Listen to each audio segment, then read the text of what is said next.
कहते हैं आप?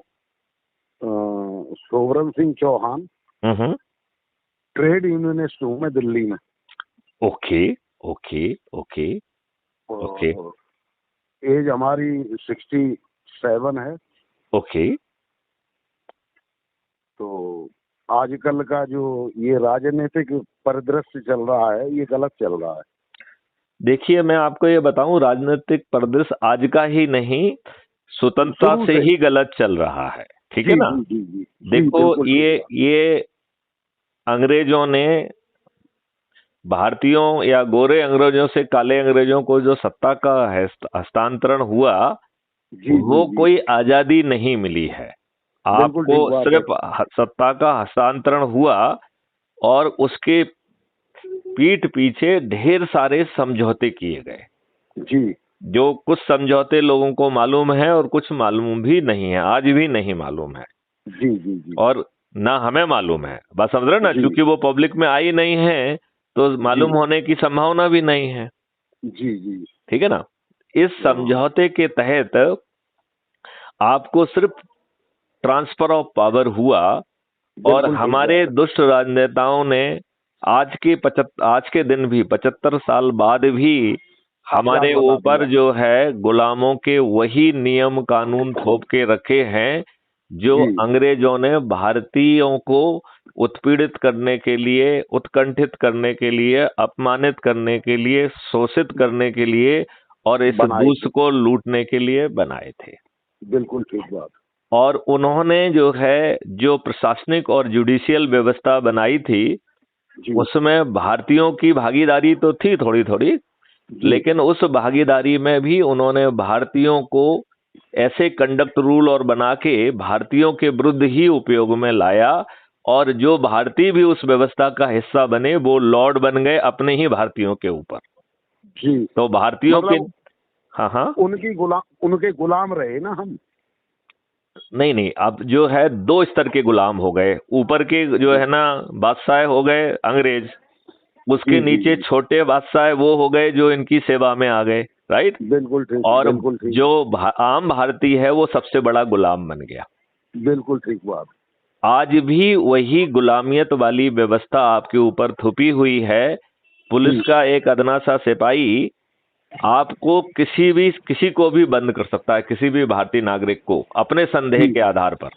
बिल्कुल ठीक बात है। मतलब आप संज्ञेय अपराध घटित कर सकते हैं, ये मैंने सोच लिया और मैंने उठा के सोवरन चौहान को बंद कर दिया। बिल्कुल ठीक बात है। 151 में बंद कर दिया, 109 में बंद कर दिया, 110 में बंद कर किसी दिया। में बंदियां IPC इनके हाथ में है, जो मर्जी करें। जो मर्जी करें, करेक्ट। जी, तो बिल्कुल ठीक बात। हमारे दुष्ट जो राजनेता हैं वो इतने दुष्ट हैं कि जी, उन्होंने जो है आज भी अपने देशवासियों के ऊपर गुलामों के नियम कानून थोप के रखे हैं। बिल्कुल ठीक बात है। और इन्होंने जो व्यवस्था पैदा की है, जो संविधान का भी हिस्सा नहीं थी, जो पार्टी का हाँ जो सिस्टम बनाया है, वो हाँ, इन्होंने पीपुल्स रिप्रेजेंटेटिव एक्ट 1950 और 51 के तहत बनाया बिल्कुल ठीक बात, है कि नहीं? बिल्कुल ठीक बात है। तो मेरा इसमें सोचना ये है जी, कि आपके ऊपर ऐसे राजनेता बैठ गए जिन्हें चपरासी बनने का भी हक नहीं था।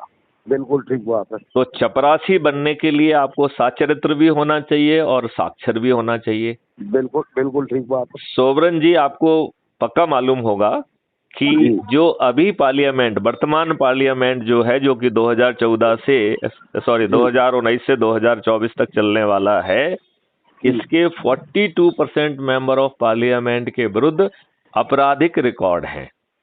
बिल्कुल तो है। आपराधिक रिकॉर्ड से आप कंफ्यूज नहीं होइए, आपराधिक रिकॉर्ड नहीं है, इनके विरुद्ध जो है अपराधों की जांच करके उसमें चालान प्रिपेयर होकर उसे उन साक्ष्यों का कोर्ट ने परीक्षण करके चार्ज फ्रेम कर दिया है। जी, मतलब इसका मतलब है कि कोई FIR नहीं है, ठीक है ना? बिल्कुल ठीक बात है। अच्छा, गिल्टी हो गए। हाँ, मतलब गिल्टी तो नहीं कहेंगे, चार्ज फ्रेम हो गया, मतलब उनके हाँ, विरुद्ध चार्ज फ्रेम हो गया तो हाँ, गिल्टी नहीं कह सकते, गिल्टी नहीं कह जी सकते हैं, गिल्टी नहीं कह जी सकते हैं, लेकिन चार्ज फ्रेम होना का मतलब है कि प्रथम दृष्टया पर्याप्त साक्ष्य पाए गए हैं, ठीक है ना। जी जी बिल्कुल और ठीक है। दूसरा जो है इसमें समझने की जरूरत है और बहुत जोर से समझने की जरूरत है, वो है कि इन्होंने कई केसेस में इनके विरुद्ध अपराध सिद्ध भी हो गया, तो चूंकि और कोई प्रावधान नहीं है तो आपने अपील कर दी, तो उसे सब जुडिस मान के इन्हें चुनाव प्रक्रिया में सम्मिलित होने का लाभ मिल रहा है। बिल्कुल ठीक बात है। अब आप एक देश के सिर्फ चपरासी बनना चाहते हैं किसी विभाग में, जिसके में आप कोई भी बड़ा निर्णय नहीं ले रहे हैं, आप एक अधिकारी के गेट के बाहर खड़े हुए हैं, उसके लिए आपको साचरित्र भी होना चाहिए, साक्षर भी होना चाहिए, और आपके विरुद्ध यदि कोई अपराध पंजीबद्ध है, उसमें कोई सजा वजा की जरूरत नहीं है, तो भी जो है आपको पुलिस वेरिफिकेशन में फेल कर दिया जाएगा और आपको सरकारी नौकरी वो चपरासी की भी नहीं मिलेगी। बिल्कुल ठीक बात है। तो ये अपराधी होते हुए भी हमारे ऊपर विराजे हुए हैं, राइट। इन्होंने दुष्टता पूर्वक इस देश को जो है जाति और धर्म के आधार पर बांटकर लोगों को मूर्ख बनाकर, अपने ही जाति के अपने ही धर्म के लोगों को मूर्ख बना के ये सत्ता में काबिज है। बिल्कुल ठीक बात है। हम तो प्रशासनिक, मैं 7 साल तक डीजी पर रहा हूं, तो ये लोग मिलने आते हैं तो अपने ही लोगों को जो चंगू मंगू को साथ लेके आते हैं, उनको कहते हैं 2 मिनट मिला देंगे सामने और फिर कहेंगे तुम बाहर बैठो। जी जी जी। बस ये आपने देखा होगा इस तरीके की जो है ना, ये लोग ऐसी दुष्टता करते हैं। तो ये अपने ही चंगू मंगू, अपने ही जाति और धर्म के लोगों को भ्रम में रख के अपना जो है वो बना के और वो कार्रवाई करते हैं, राइट। बिल्कुल ठीक, बिल्कुल ठीक। अच्छा, अब इन्होंने देखो कितनी दुष्टता की है, अच्छे लोगों को टिकट ही नहीं देते हैं। आपको मालूम है उत्तर प्रदेश का जो अभी चुनाव हुआ है 2022 में, उसमें 403 सदस्यों की विधानसभा है जी, जिसमें से 205 लोग आपराधिक रिकॉर्ड के हैं। बिल्कुल है, राइट। और बिल्कुल ठीक। और जो 51% है, इसका मतलब है कि आज उत्तर प्रदेश की कानून की निर्माता विधानसभा में मेजॉरिटी अपराधियों की है। बिल्कुल ठीक बात है। तो ये दुष्टता नहीं है। बिल्कुल। और ये टिकट ही जो है अपराधियों को, बाहुबलियों को, दल बदलुओं को और अपने आकाओं के बच्चों को देते हैं और खुद के बच्चों को देते हैं। तो आप मुझे बताइए कि इनके बच्चों की परवरिश किस माहौल में हुई है? अपराधों और वो साठ गांठ, मक्कारी, बदमाशी, धोखा देने वाला, यही कारण है कि इनके बच्चे किसी भी हद तक जो है ना आपराधिक गतिविधियों में संलग्न हो जाते हैं और उन्हें लगता है कि सैया भाई कुतवाल हमारे बाप जो है ना बड़े वो हैं, तो हमारा कौन बिगाड़ लेगा। बिल्कुल ठीक बात। वो किसकी हत्या कर दें, किसी को काट दें, इनकी कोई सीमा नहीं है। तो ये पढ़े लिखे भी नहीं है। अब देखो लालू का बेटा जो है 9वीं फेल होके उप मुख्यमंत्री बन गया कि नहीं बन गया? 9वीं फेल। तो पढ़े लिखे भी नहीं है और इन्हें संस्कार जो मिले होंगे वो अच्छे संस्कार होंगे या बुरे संस्कार होंगे? अच्छे होते तो फिर बात ही क्या थी इनके पास। नहीं, मतलब आपका कॉमन सेंस क्या कहता है कि इनके संस्कार अच्छे होंगे या बुरे होंगे? जैसे आदमी ने लुटेरे के साथ अगर उसकी औलाद साथ खड़ी है तो वो लुटेरी खुद बनेगी। बिल्कुल सही। इसका मतलब है कि अनपढ़, गंवार और कुसंस्कारित बच्चे इनके बाद और इनके समय में ही हमारे ऊपर विधायक, सांसद, मंत्री, मुख्यमंत्री के रूप में थोपने का इनका षड्यंत्र लगातार जारी है। चारों तरफ देख लीजिए, हर जगह आपको यही चीज दिखाई देगी। अच्छा, इसमें थोड़ा सा मैं भी आपको बताता हूँ जी कि ये जो व्यवस्था है और जो हमारे बीच में इस वक्त हम वोटर हैं, हाँ हाँ, तो हम ही लोग तो इनको चुन के तैयार करते हैं। देखिए, ये बात सही नहीं है। जब देखिए, मैं उसका रीजन बता रहा हूँ क्या है जी। रीजन ये है कि सभी पार्टियां एक जैसी हैं। आपने घटिया नियम कानून के तहत उन्हें पैदा किया, तो वो सब प्राइवेट कंपनियां और परिवार की कंपनियां बन गई जो अच्छे लोगों को टिकट नहीं देती हैं। राइट। मैं वो नहीं कह रहा सर। नहीं, मैं आपकी बात पे आ रहा हूँ। अब आपके पास ऑप्शन क्या है? इन्हीं गंद वाले लोगों को में से किसी एक को चुनना, या आप यदि आप वोट नहीं दोगे तो और नुकसान है कि कम से कम आप एक अपने दिमाग का इस्तेमाल करके जो कम घटिया व्यक्ति है, क्योंकि सभी घटिया हैं, तो उसमें से कम घटिया व्यक्ति को आप जो है वोट देके फिर जिताने में अपनी कुछ भूमिका निभा सकते थे, राइट। यदि आप वोट देने ही नहीं जा रहे हैं तो इन दुष्टों के लिए आपने खुला मैदान छोड़ दिया है। बिल्कुल ठीक है। तो सवाल ये उठता है कि हम क्या करें। ये ज्ञान तो जो है ना पुष्पेंद्र कुलश्रेष्ठ से लेके हर कोई बता रहा है, इवन अश्विनी उपाध्याय जी अच्छा काम कर रहे हैं, वो कानून की कमियों। देखो ऐसा है, मैं बताऊंगा मैं आपको आप जो सुनना चाहते हैं मैं उसी को पे आपको ले जा रहा हूँ, आप चिंता मत करिए। मुझे मालूम है आप क्या सुनना चाहते हैं, लेकिन ये लोग जो है आपको चारों तरफ से डरा के ये बताना चाहते हैं कि माननीय मोदी जी के ही आपका जो है ना विकल्प है, इनको वोट दे दीजिए आप बस। जी। यदि आप ये देखिए कि उनके पीछे जो है उन्हीं संस्थाओं में ये भाषण देने जाते हैं जो कि भाजपा से जुड़ी हुई हैं। इनके पीछे जो है दो चार संतरी मंत्री भी खड़े दिखाई देते हैं, सुरक्षा गार्ड दिखाई देते हैं, राइट। जी। तो ये इन्होंने अपने आप को एजेंट बना दिया है अपने आप को, और ये बात गलत नहीं कह रहे हैं, ये आधी बात कह रहे हैं, और इनका मकसद भय कारित करके आपको डरा के ये कहना कि और कोई अच्छा विकल्प नहीं है। तो मुझसे कोई एक बात पूछ रहा था कि हमारी धारणा क्या है मोदी जी के बारे में। तो मैंने कहा कि भाई सभी राजनेता दुष्ट और देशद्रोही हैं, क्यों? तो उन्होंने कहा कि क्या आप मोदी जी के बारे में भी ऐसा मानते हैं? तो मैंने कहा जब नंबर 1 है। नहीं, तो मैंने कहा कि जब सभी राजनेता हैं तो उसमें माननीय मोदी जी भी आते हैं। बोले आप देश के प्रधानमंत्री के बारे में आप ऐसा कैसे कह सकते हैं?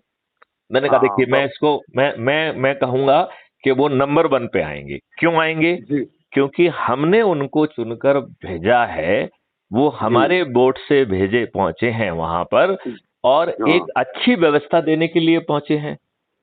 जब वो पार्लियामेंट के में प्रवेश कर रहे थे तो सबको याद है, वो वीडियो सबको जारी हुआ था, सबने देखा होगा कि वो पार्लियामेंट के मंदिर के सोपान पे सीढ़ियों पे अपना माथा टेके थे, आपने भी देखा होगा। ड्रामा। करेक्ट। तो मैं यही कहना चाहता हूं कि यदि उनकी पार्लियामेंट के मंदिर के प्रति इतनी अच्छी आस्था थी तो उन्होंने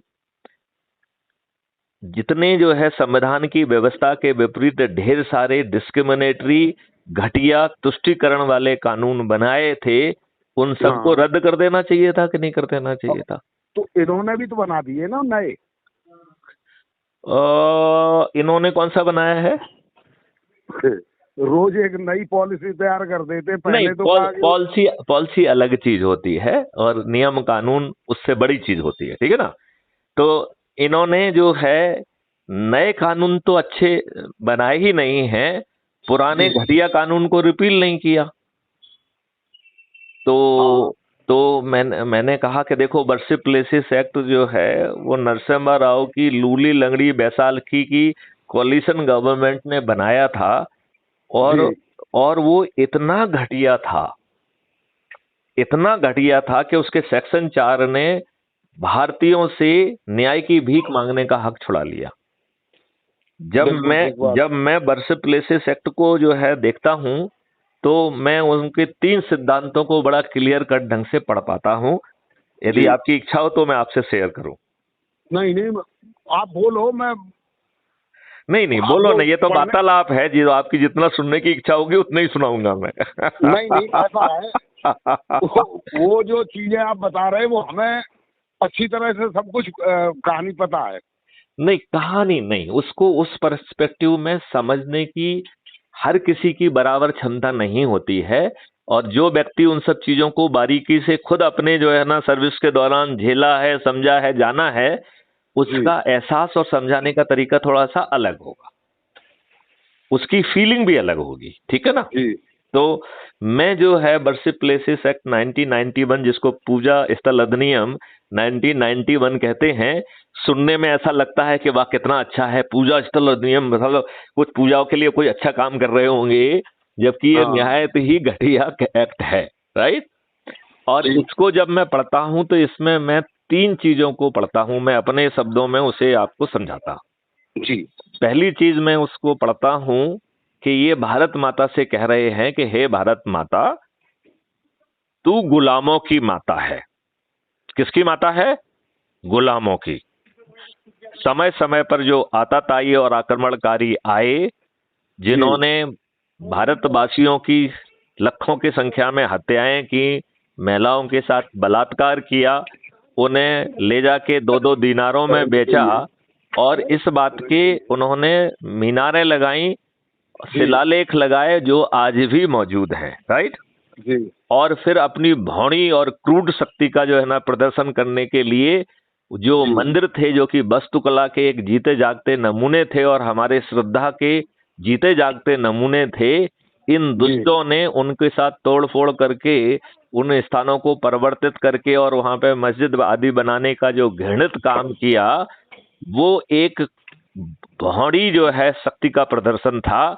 और चूंकि वो हम लोग डिफेंड करने की स्थिति में नहीं थे, तो उन्होंने जो कुछ भी किया वो भारत माता के चेहरे पर विकृतियां हैं, गहरे घाव हैं, है कि नहीं है? बिल्कुल है। तो उस समय यदि आप में शक्ति होती तो ये आप होने देते क्या? अब बात तो नहीं, मैं आपको मुझे कहने दो, मैं आपको बहुत लॉजिकली कहीं ले जा रहा हूँ। मुझे उसको उस जगह पे आपको पहुंचाने दीजिए जहां मैं आपको ले जाना चाहता हूँ, ठीक है ना? जी जी। तो यदि आप में शक्ति होती तो आप क्या वैसा होने देते यदि उस समय आप होते जिस समय ये सब हुआ? बिल्कुल ठीक है, नहीं होने देते। नहीं होने देते। तो इसके बाद अंग्रेज आ गए, तो अंग्रेजों ने भी जो है ना डिवाइड एंड रूल के तहत उन्हें मुस्लिम और हिंदुओं को जो है ना आपस में लड़ा झगड़ा के और अपना शासन चलाना था, तो उन्होंने उसी घृणित व्यवस्था को और ज्यादा विकृत करके जो है ना जमीन पे परोसा। तो आपको जो है ना अंग्रेजों के सेवा काल में भी जो है ना, या अंग्रेजों के शासन काल, सेवा काल तो कहना ठीक नहीं है, शासन काल है। हाँ, क्रूर शासन काल में जो है वही बंदी व्यवस्था से किसके तहत आपको जीना पड़ा, राइट?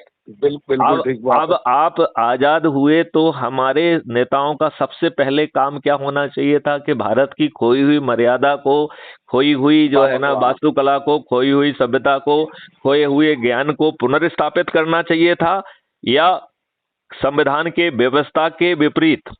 हालांकि संविधान भी इन्हीं की आर्टिकल जो है गवर्नमेंट ऑफ इंडिया एक्ट 1935 से लगभग 80% हिस्सा लिया गया है, लेकिन इवन उसका इन्होंने पालन नहीं किया। उस व्यवस्था के विपरीत इन्होंने संकीर्ण और तुष्टीकरण के नियम कानून बनाए जो कि संविधान की व्यवस्था के विपरीत हैं।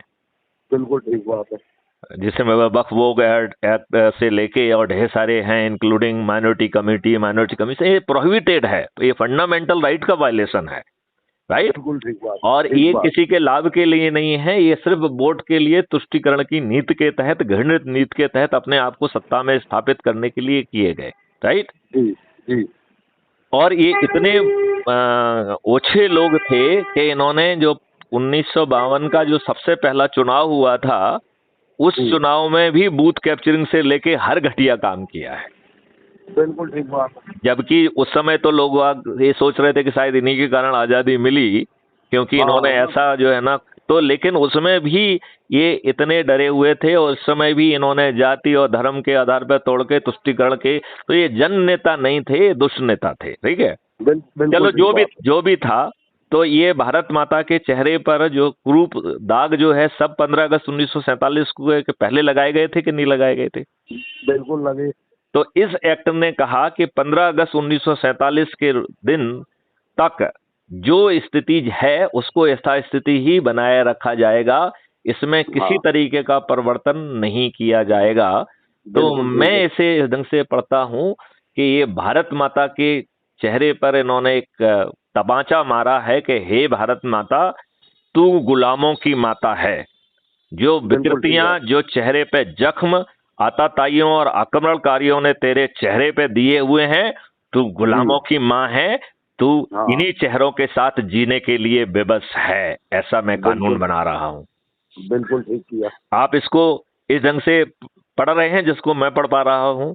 बिल्कुल सही है, कोई दिक्कत नहीं है। आप बिल्कुल जो बोल रहे हैं बिल्कुल सही बोल रहे हैं। आगे बताओ। चलिए, अब इन्होंने एक दूसरा नियम प्रतिपादित किया जिसमें इन्होंने कहा कि भाई साहब, राम जन्मभूमि का तो मामला जरा बहुत गर्म हो गया है, इसलिए हम कुछ कर नहीं पा रहे हैं, तो राम जन्मभूमि को छोड़कर जितने भी जितने भी जो है ना जो विवाद और जितने भी केसेस किसी भी कोर्ट में इस समय लंबित हैं, उन्हें इसी मार्गदर्शी सिद्धांत की 15 अगस्त 1947 को क्या था, उस सिद्धांत के तहत सभी प्रकरणों को क्लोज कर दिया जाए।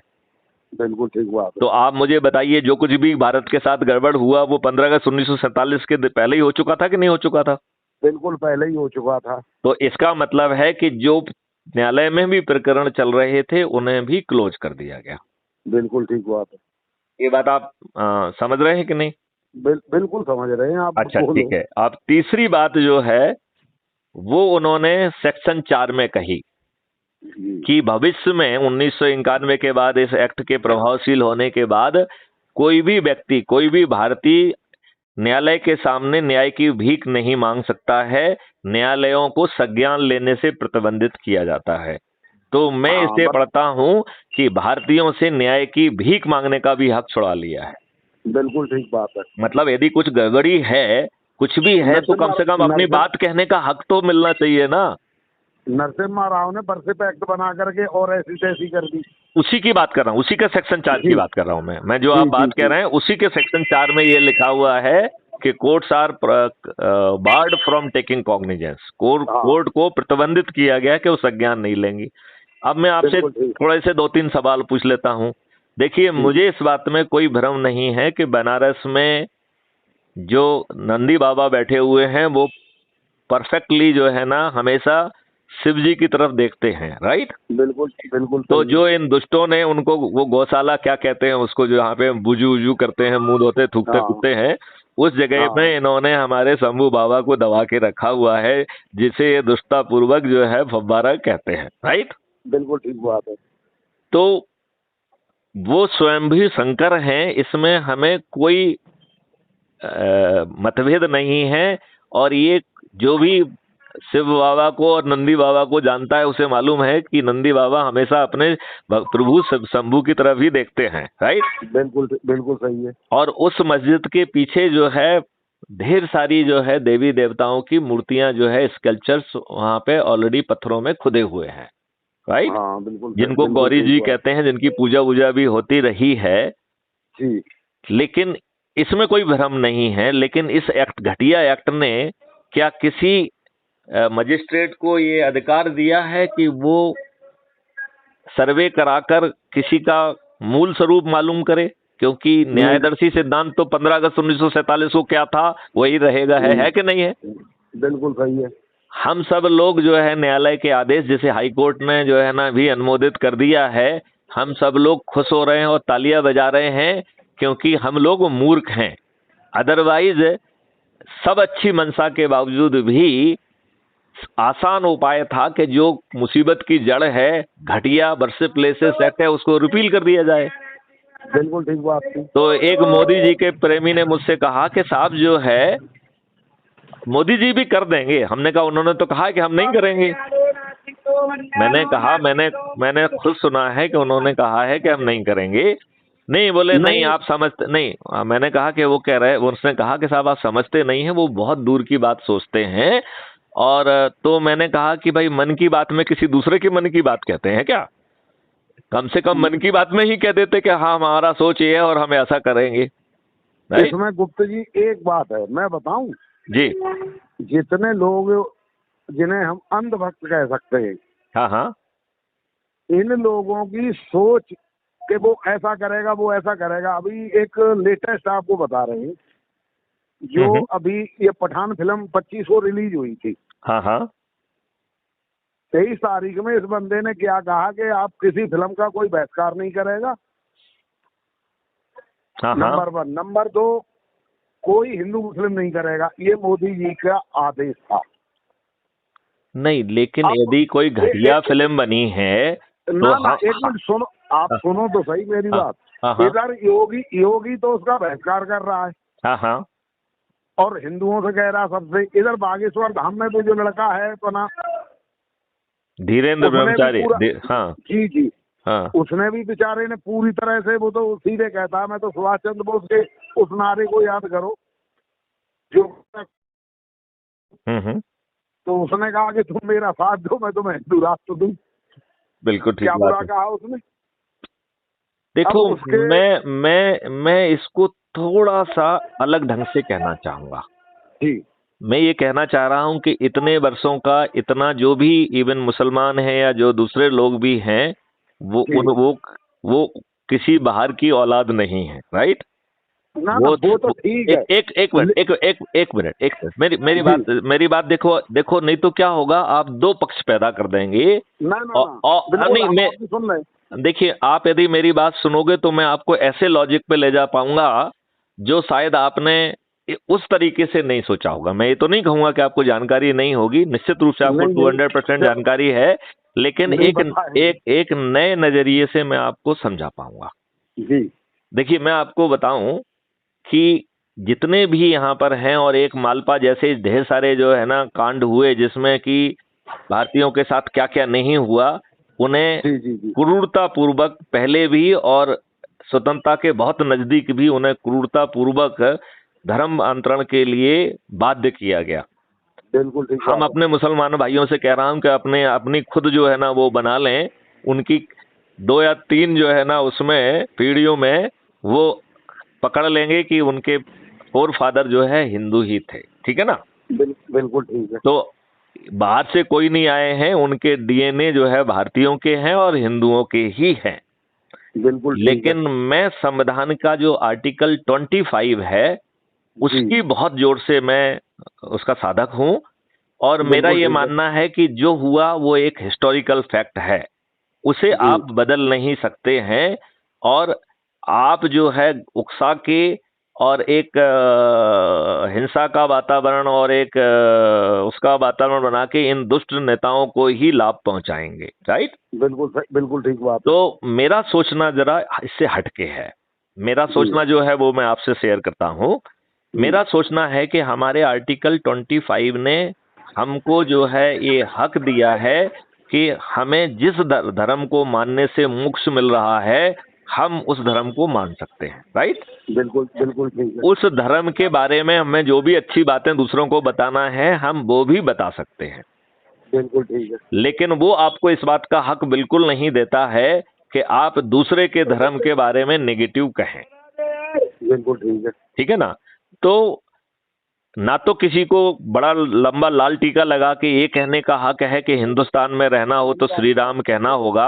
अरे भाई, श्री राम कहना हो, शिव कहना हो, हनुमान कहना हो, जिस दुर्गा कहना हो, या जो है ना मोहम्मद प्रॉफिट कहना हो, या जो भी है, जिसको जहां पर भी मोक्ष दिख रहा हो, हर व्यक्ति जो आत्मा आई है उसे मोक्ष प्राप्त करने का हक है।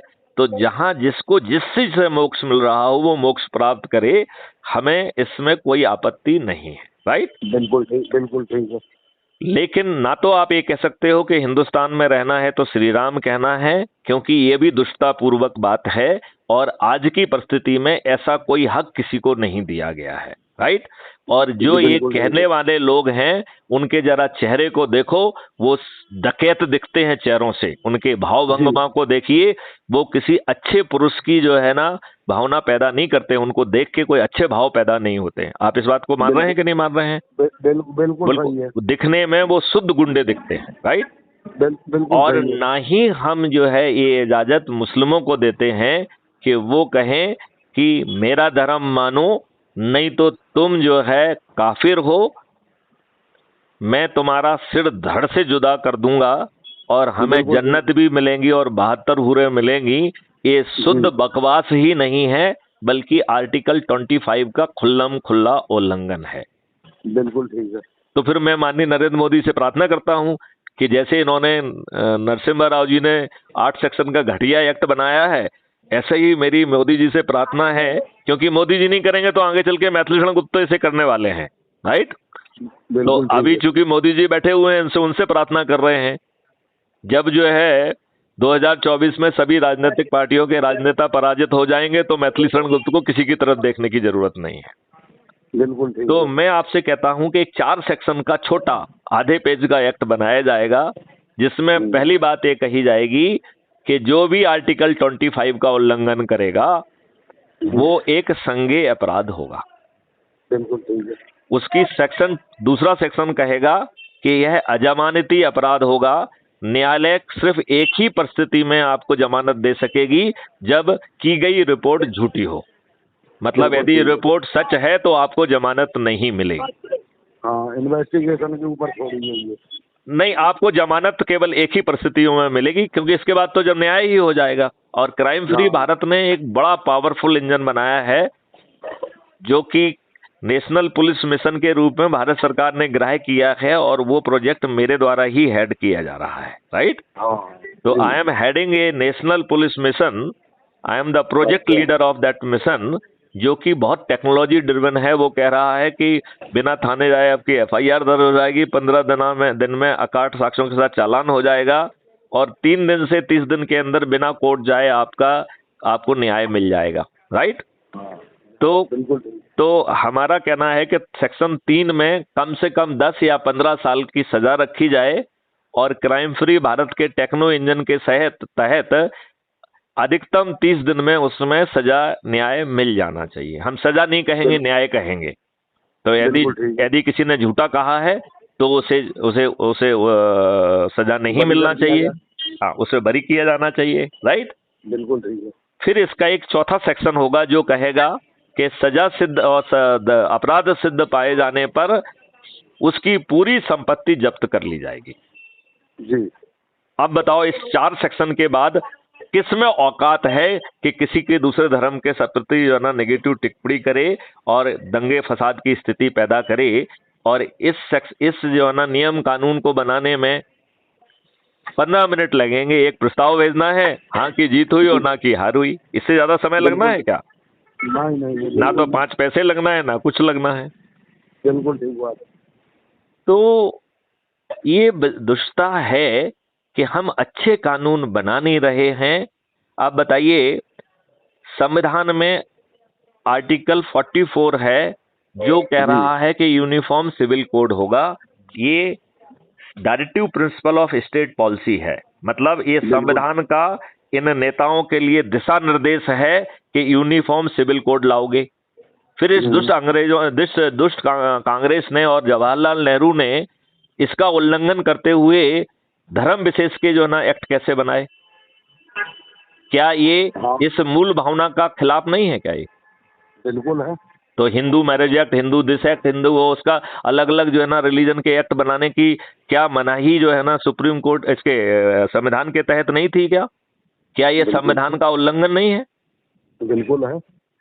इसी संविधान में एक दूसरा directive principle of state policy है जो आर्टिकल 47 में दिया गया है, जो कह रहा है कि कोई भी नशीली चीज इंक्लूडिंग दारू वो जो है गरीब लोगों के विरुद्ध जाती है, लिहाजा वो प्रतिबंधित की जाएगी, राइट। बिल्कुल ठीक। हमारे इन दुष्ट राजनेताओं ने गली गली कूचे कूचे में दारू की दुकानें खोल दी हैं। बेचारी महिलाओं को आंदोलन करना पड़ता है और ये उन पे लाठियां चलाते हैं। फ्री होम डिलीवरी कर रखी है साहब। अच्छा, फ्री होम डिलीवरी कर दी है, और जहां इनकी दुकानें नहीं पहुंची हैं वहां पाउच पहुंच गया है। आज हमारा युवा और मजदूर दोनों ही दारू के नशे में धुत है। वो जो है दारू पीता है और नमकीन खाता है, खाना खाना उसने बंद कर दिया है। उनका शरीर जो है जर्जर हो गया है। इस फ्रीबी की लत ने जो है उन्हें मानव नहीं रहने दिया, मनुष्य नहीं रहने दिया। उनकी जिंदगी एक कीड़े मकोड़े जैसी हो गई है। बिल्कुल सही बात है। वो दारू पी के धुत पड़े रहते हैं, अपने बीवी बच्चों को कूटते पीटते हैं। और अच्छे संस्कार देना और अच्छा वो रहना, तो ये अच्छे भारत को पैदा नहीं करना चाहेंगे।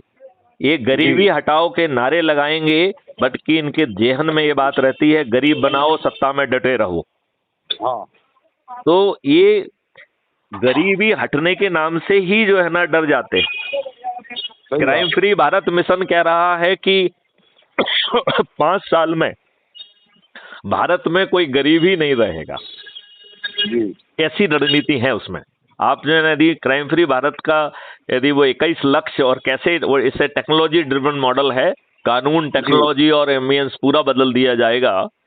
और ये अब ये बताइए कि कितना सुंदर भारत होगा जिसमें कि अंग्रेजों के नियम कानून जो है को बदल के एक आमूलचूल परिवर्तन करके एक नई व्यवस्था आएगी। अभी बताइए कितनी दुष्ट व्यवस्था है जिसको आपने संज्ञेय, असंज्ञेय और सिविल ऑफेंसेस में रखा हुआ है। अरे भाई, ये कोई व्यक्ति हमारी चीज को जो है ना कब्जा कर रहा है, बदमाशी कर रहा है, मक्कारी कर रहा है, मैं सिविल केस मान के उसको क्यों जो है ना दर दर भटकूं भाई? हमने सरकार काय के लिए चुनी हुई है? इसमें ऐसा है थोड़ा सा। अब हाँ, मैं चाहता हूँ कि जैसे अब ये तो खैर मैंने आपकी बात तो समझ ली। नहीं, मैं और थोड़ा ये पहले मैं जो है क्राइम फ्री भारत के यदि आप 21 लक्ष्यों को सुनोगे और समझोगे तो नहीं, मैं वो नहीं कह रहा। मैं आपकी बात बिल्कुल ठीक है। मैं ये कहता हूँ कि नेक्स्ट स्टेप क्या है कि जिससे कि व्यवस्था बहुत बदल- आसान, बहुत आसान, बहुत आसान, बहुत आसान। मैं वो पूछना चाहता हूँ। अरे बहुत आपने सुंदर क्वेश्चन किया है, मैं आपका आभारी हूँ। और यदि आप ये जी क्वेश्चन नहीं करते तो भी मैं आपको घेर के वहां पे ले जाता। जी, बताएं। ये देखिए बताएं नेक्स्ट स्टेप क्या है कि हम देखिए इससे देखिए कैसे। देखिए देखिए देखिए जी नेक्स्ट स्टेप ये है कि हमें जो है एक मिशन के तहत आपस में जुड़ना होगा, और उसके लिए भी हमने एक पूरा खाका बना लिया है जी जिसमें 5 पैसे खर्च नहीं होंगे। जी जो गुलामों के नियम कानून हैं हम उनको भी नहीं तोड़ेंगे, राइट? तो ना कोई जुलूस निकालेंगे, ना कोई धरना देंगे, ना कोई रेल रोको करेंगे, ना किसी को जाके जो है ना पिटीशन देंगे। इन दुष्टों को पिटीशन देने से क्या फायदा है? कुछ भी नहीं है। इन दुष्टों को सबको मालूम है कि ये क्या दुष्टता कर रहे हैं, राइट? तो इनको जी पिटीशन देके अपना समय खराब करना है, ठीक है ना? जी तो ये व्यवस्था कहती है कि लोगों को 2 भागों में बांटो, राइट? एक वो लोग हैं जो कि देखो, दुखी तो 100% लोग हैं, राइट? बिल्कुल ठीक बात है।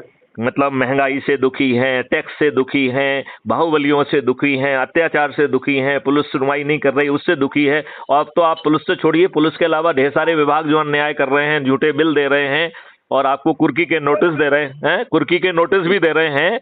मतलब जिंदगी जो है ना नर्क बना के रखी हुई है।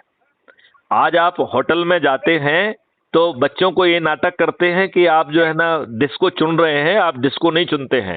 आप उसके रेट को देखते हैं और रेट के हिसाब से उसका टेस्ट आपको बहुत अच्छा लगने लग जाता है। यार यार ये तो सस्ता है, यार ये अच्छा है। बेटे पिछली बार मैंने खाया था, क्या लाजवाब था, इसी को ऑर्डर करते हैं। जबकि आपके जेहन में क्या दिख रहे हैं? उसके रेट दिख रहे हैं और जीएसटी दिख रही है। तो इन्होंने हमारे जीवन को लगभग नारकीय बना दिया है और ये इतने दुष्ट हैं। चलिए एक मैं थोड़ा सा ऑफ टेंजेंट आपको बात करता हूं, उसे जरूर आप समझिए और सुनिए। मैंने जो है एक पुलिस ऑफिसर हूं, वैसे तो इंजीनियर हूं शिक्षा से, 13 डिग्रियां हैं मेरे पास। 7 साल तक मैं डीजी पद पर रहा हूं। लेकिन अभी कोरोना के समय मैंने एक रिसर्च करके माननीय नरेंद्र मोदी जी को 5 पत्र लिखे थे। आपको जान के ताज्जुब होगा, एक पुलिस अधिकारी जिसका क्या लेना देना किसी बीमारी से, कोरोना से या किसी से भी। तो मैं इतना व्यथित था कि मैंने जो है उसमें खुद रिसर्च की, राइट? और कैसे रिसर्च की ये भी मैंने उस पत्र में लिखा। और मैंने बताया कि भाई मैंने तो ये स्थापित कर लिया है कि नींबू के रस जो है वो कोरोना वायरस के आउटर मेम्ब्रेन को तोड़ के उसे खत्म कर दे रहा है, राइट? बिल्कुल सही। और इसमें ना तो वो जो है ना आपके वैक्सीन के माध्यम से जा रहा है, ना वो आपके पेट में जा रहा है, ना आपके मसल में जा रहा है, ना खून में जा रहा है, राइट? कोई भी चीज आपके जो सिस्टम में जाती है तो इन 4 रास्तों से ही जाती है, राइट? बिल्कुल ठीक है। ये नींबू का रस कोरोना वायरस को सीधे ही मार रहा है, राइट? और हमने इसको सिद्ध करके बताया उनको, और हमने उनसे रिक्वेस्ट किया कि भाई आप RT-PCR लैब आपकी सभी जुड़ी हुई हैं, जो पॉजिटिव सैंपल है उसमें से थोड़ा सा नींबू का एक ट्रेस डाल दीजिए, उसमें नींबू के एक बूंद डाल दीजिए। 2 मिनट में आपका जो है ना वो सॉल्यूशन विशिएट हो जाएगा, जो ये बताएगा कि इसमें कोई जो है ना कोरोना जिंदा नहीं बचा है, राइट? बिल्कुल ठीक है। मतलब ये तो और फिर मुझे चिंता हुई कि भाई चलिए ये ऊपर वाले को, अपर रेस्पिरेटरी एरिया का तो जो है ना कोरोना को ये मार देगा, ठीक है ना? अब जो कोरोना लंग्स में ही घुस गया और हम रिएक्ट नहीं कर पाए तो उसके लिए क्या करना चाहिए, राइट? तो फिर हमने उसके लिए सोचा, ये चिंतन किया कुछ, उसमें कोई रिसर्च वर्क नहीं थी। मुझे लगा कि नींबू के रस को फेफड़े में कैसे पहुंचाया जाए, क्योंकि एक जो है गार्ड रहता है जो गले में बैठा हुआ है, उसको वल्व को कहते हैं एपिग्लाइटस, राइट? इसी एपिग्लाइटस का काम है कि फेफड़े में केवल